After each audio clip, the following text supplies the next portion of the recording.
విరుచుకుపడ్డారు. మనం ఆదరించి గెలిపించిన కేసీఆర్ 10 ఏళ్లు పాలమూరు జిల్లాను ఆగం పట్టించారని ఆగ్రహం వ్యక్తం చేశారు. 15 ఆగస్టులోపు తాను రుణమాఫీ చేస్తానని అంటే హరీష్ రావు కాదని అంటున్నారని, మరి రుణమాఫీ చేస్తే ఆయన పార్టీని బంద్ చేస్తారా అని రేవంత్ రెడ్డి సవాల్ విసిరారు.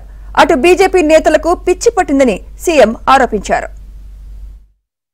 మనము కష్టపడి మన కార్యకర్తలు ఈ పాలమూరు ప్రజలు వలస వచ్చిండన్న ఆలోచన కూడా చేయకుండా తమ రక్తాన్ని చెమటగా మార్చి భుజాల మీద మోసి పల్లకిలో పార్లమెంటుకు పంపించారు చంద్రశేఖర్ రావును. ఆ మద్దతు తెలంగాణ రాష్ట్రం కాంగ్రెస్ పార్టీ ఇస్తే పార్లమెంటులో నేనే సాధించుకున్నా అని చెప్పిండు. మనకేం అభ్యంతరం లేదు. కానీ ఈ ప్రాంతం నుంచి ఎంపీగా ప్రజలు గెలిపిస్తే తెలంగాణ వచ్చిన తర్వాత ఈ ప్రాంతానికి ఎందుకు అన్యాయం చేసిండో ఇవాళ చంద్రశేఖరరావు తెలంగాణ సమాజానికి సమాధానం చెప్పాలి.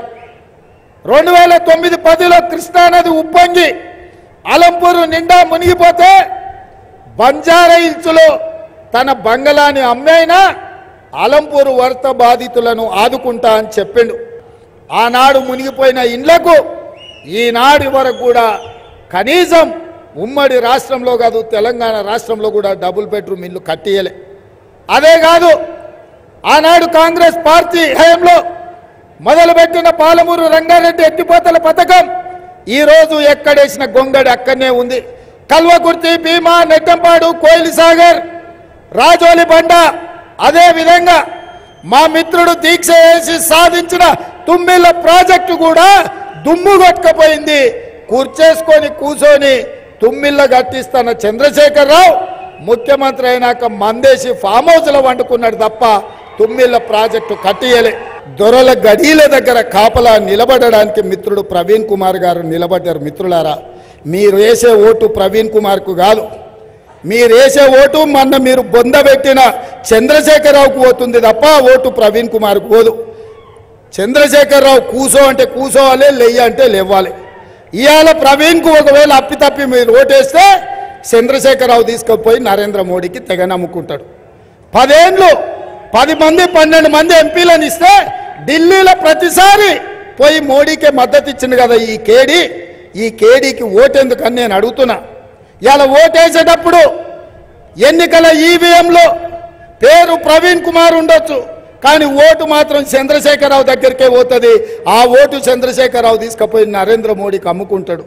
ఇది మన జిల్లాకు అవసరమా అని నేను అడుగుతున్నా. మిత్రులారా, హరీష్ రావు గారు ఒక మాట మాట్లాడిండు. 15 ఆగస్టు లోపల రైతు రుణమాఫీ చేయకపోతే రేవంత్ రెడ్డి రాజీనామా చేస్తాడా అని. నేను సూటిగా ఈ వేదిక మీద నుంచి నాగర్ కర్నూలు పార్లమెంటు నుంచి హరీష్ రావు చంద్రశేఖరరావుకు సవాలు విసురుతున్నా. 15 ఆగస్టు లోపల 600 అయినా అక్కడి సూర్యుడు ఇక్కడ మొలిసిన జోగులాంబ సాక్షిగా మాట ఇస్తున్నా. జోగులాంబ సాక్షిగా మాట ఇస్తున్నా. 15 ఆగస్టు లోపల 2 లక్షల రూపాయల రుణమాఫీ చేసి తీరుతా. ఆ ఎల్ల నువ్వు నీ మామ బీఆర్ఎస్ పార్టీని రద్దు చేస్తారా? సవాలు విసురుతున్న మామాళ్ళులకు శాతనైతే సిద్ధంగా ఉండండి.